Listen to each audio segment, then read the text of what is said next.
একজন স্টুডেন্টের প্রশ্ন ছিল কিভাবে অটোক্যাডের লাইন নিতে হয় সাথে কিভাবে ডাইমেনশন চেক দিবেন সেটা দেখানোর জন্য। তো সর্বপ্রথম আমরা অটোক্যাড সফটওয়্যারটা ওপেন করব। ওপেন করলে এরকম একটা ইন্টারফেস আসবে। আমরা বিস্তারিত আলোচনা করব এটা নিয়ে। স্টার্ট ড্রয়িংয়ে ক্লিক করবেন। এখন সর্বপ্রথম আমাদের কি করতে হবে, অটোক্যাড পেজ সেটআপ করতে হবে। তার অটোক্যাডে পেজ সেটআপ নিয়ে কোনো প্রবলেম নাই। তো আমরা কন্ট্রোল জি দিলাম, তারপর দেখায় দিলাম যে ইউএন লেখে এন্টার। ইউএনটা হলো ইউনিটস। টাইপ থেকে আর্কিটেকচারাল অথবা ইঞ্জিনিয়ারিং সিলেক্ট করবেন। প্রিসিশন থেকে 0 ফিট 0 ইঞ্চি ওকে দিব। ডি লেখে এন্টার। মডিফাইতে ক্লিক। প্রাইমারি ইউনিটস আমার সাথে দেখে দেখে কাজ করবেন, দেখবেন জিনিসটা অনেক ইজি হয়ে যাবে। প্রাইমারি ইউনিটস থেকে ইউনিট ফরম্যাট থেকে আর্কিটেকচারাল, প্রিসিশন থেকে 0 ফিট 0 ইঞ্চি। এখান থেকে যেহেতু আমরা ইঞ্জিনিয়ারিং সিলেক্ট করছি আমরা ইঞ্জিনিয়ারিং দিয়ে দিব। স্যাম্বল অ্যান্ড অ্যারো, এখান থেকে আমরা আর্কিটেকচারাল টেক্সট। অ্যারো সাইজটা আমরা 4 ইঞ্চি। কত ইঞ্চি? 4 ইঞ্চি। টেক্সটে যাব, টেক্সট থেকে স্যাম্বল অ্যান্ড অ্যারো, এখান থেকে টেক্সট হাইটটা কত ইঞ্চি দিব? 6 ইঞ্চি। কত ইঞ্চি? 6। ওকে, সেট কারেন্ট, ক্লোজ। এখন আমরা ইউসিএস আইকনটা ফিক্সড করব। UCSICON, নো লেখে এন্টার। তার প্রশ্ন এখান থেকেই শুরু। পেজ সেটআপ সে করছে। এখন আমরা লাইন, এই যে লাইনে ক্লিক, লাইনে অবশ্যই ক্লিক করতে হবে। অবশ্যই তার জন্য এই ভিডিওটা করা, একটু মনোযোগ দিবেন। লাইনে ক্লিক করবেন। লাইনে ক্লিক করে ফার্স্ট পয়েন্ট ক্লিক। দিক উল্লেখ করবেন, কোন দিক? F8। কোন দিক? লাইনটা অ্যাঙ্গেল আছে, F8 দিব, স্টার্ট হয়ে যাবে। যে F8 দিতে পারবে না সে কন্ট্রোল L দেবে। ওকে, এখান থেকে আমরা 5 ফিট নেব। 5 ফিট দিলাম। এখন তারটা এরকম অনেক বড় থাকতে পারে, বুঝতে পারছেন? এরকম অনেক বড় থাকতে পারে, তখন সে কি করবে? জেড ইন্টার, এ ইন্টার, ছোট হয়ে যাবে। মাউসের হুইল বাটনটা ঘুরাবেন, মাউসের চাকাটা ঘুরাবেন, ছোট হবে। দেখছেন? ছোট হবে। এইরকম যদি আপনার বড় হয় তাহলে তো প্রবলেম।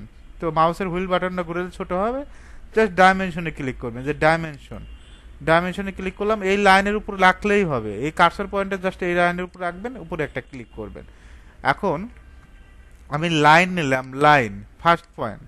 এখন ফিট চিহ্ন তো তাকে বুঝতে হবে যে ফিট চিহ্ন কোনটা। আমরা একটা পিকচার ওপেন করি। এখানে দেখেন এই যে ইন্টারের পাশেরটাই ফিট, এই যে এনসি দেওয়া আছে, এনসি হলো 2টা আর ফিট হলো 1টা। তো ইন্টারের পাশেরটা যে ফিট, এই ফিটটা দিবেন। আর কন্ট্রোল এল, এই যে কন্ট্রোল চাপ দিয়ে ধরে এল দিবেন, স্ট্রেট হবে। আবার F8 দিলেও স্ট্রেট হবে, ঠিক আছে? লাইন সোজা হবে। আবার কন্ট্রোল এল দিলেও লাইন সোজা হবে। তো আমার ফিট চিহ্ন কোনটা? এই যে ইন্টারের পাশেই থাকে ফিট। তো ফিট চিহ্নটা দেখেন। ওকে, এখন আমি 8 ফিট দিব। ফিট চিহ্ন তো অলরেডি আমি দেখলাম 8 ফিট। এখন সে যদি ডাইমেনশনটা এখান থেকে না দেখাইতে পারে, ডাইমেনশন কিভাবে দেখাবে? DLI লেখে এন্টার। কিবোর্ড থেকে DLI লেখে এন্টার দিতে পারবেন? অবশ্যই দিতে পারবেন। DLI লেখে enter. First point, second point. Okay, এখন আমরা কিবোর্ড শর্টকাটে আরো দেখব। লাইনের শর্টকাট কি? এল লেখে এন্টার। কি লেখে এন্টার? এল লেখে এন্টার। ফার্স্ট পয়েন্ট ক্লিক করবেন। এখান থেকে আমরা 7 ফিট নেব। কত ফিট? 7 ফিট। ডাইমেনশনের আরেকটা শর্টকাট আছে, DAL, ডাইমেনশন অ্যালাইন। আপনার DLI লেখে প্রবলেম হলে DAL দিবেন। আর কোন পয়েন্ট ক্লিক করবেন? এই কর্নার পয়েন্টে একটা ক্লিক করবেন, এখানে একটা ক্লিক করবেন, এখানে একটা ক্লিক করবেন। 7 ফিট।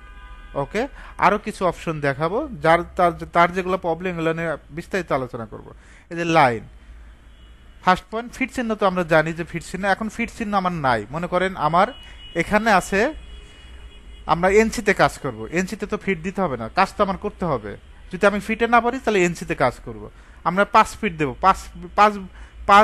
5 গুণন ইন্টু 12 দিবেন। আমরা এনসিতে নিলে 5 বারং কত? 60। তাহলে এখানে 60 দিব সরাসরি।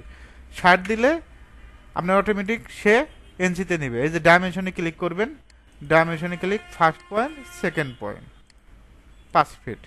আমি যদি এখন 3 ফিট দেই তাহলে আমরা লাইন নিব। এই যে লাইনে ক্লিক করবেন। সেখানে যদি লাইন নিতে না পারেন কিবোর্ড থেকে এল লিখে এন্টার দিবেন। ফার্স্ট পয়েন্ট, এই যে দিক উল্লেখ করবেন। দেখেন আমি কিন্তু মাউস দিয়ে ক্লিক করছি। এখন এইভাবে সে অটোক্যাড বুঝবে? বলেন তো, বোঝার কোনো অপশন আছে? মাউস দিয়ে তো লেফটে একটা ক্লিক করবেন। ক্লিক করে কোন দিকে যাবেন? এই দিক না এই দিক? দিক উল্লেখ করতে হবে। এখান থেকে আমরা 3 বারং 36 মানে 3 ফিট। এখন ডাইমেনশন কিভাবে দেখাবো? এখানে অনেক সময় আপনার মেনু বারটা শো করবে না, অ্যারো বাটনে ক্লিক করবেন। এখান থেকে হাইড মেনু বার, আমরা সর্বপ্রথম শো মেনু বার, তারপরে এই যে ডাইমেনশন, ডাইমেনশন থেকে এখান থেকে অ্যালাইন, কোথায় যাবেন? অ্যালাইন। এখন আমরা first point, second point, 3 feet. তার মানে আমরা যদি ফিটও হিসাব না জানি, আমরা ইঞ্চি দিলে অটোমেটিকভাবে সে ফিটে নিয়ে নেবে। এখন যদি আমরা লাইন নেই, কেন ফিট পারবো না? এখানে তো ফিট আমি দেখাই দিলাম যে ফিট কোনটা, এই যে এখানে একটার মতো এটা ফিট, আর দুইটা হলে এনসি, ইন্টারের পাশেই থাকে। ওকে, আমরা এখন লাইন নিচ্ছি, এই যে লাইনে ক্লিক করবেন অথবা এল লিখে এন্টার। ফার্স্ট পয়েন্ট, এখান থেকে আমরা 9 ফিট নেব। ওকে, এখন এরকম বড় থাকতে পারে। মাউসের হুইল বাটন, চাকাটা ঘুরাবেন, মাউসের চাকাটা ঘুরালে মাঝখানে দেখবেন একটা চাকার মতো আছে, ওটা ঘুরাবেন, হুইল বাটন, স্ক্রল যেটাই বলেন। এখন ডাইমেনশন শর্টকাট হলো, এই যে ডাইমেনশনে ক্লিক করবেন, এখানে কর্নার না ক্লিক করে এটার মাঝখানে আসবেন, এই যে এখানে আসবেন, এখানে এই লাইনের উপরে আসলে মেজারমেন্ট দেখা যায়, জাস্ট ক্লিক করে উপরে একটা ক্লিক করবেন। আশা করি এই ভিডিও দেখে পারবেন কাজগুলো।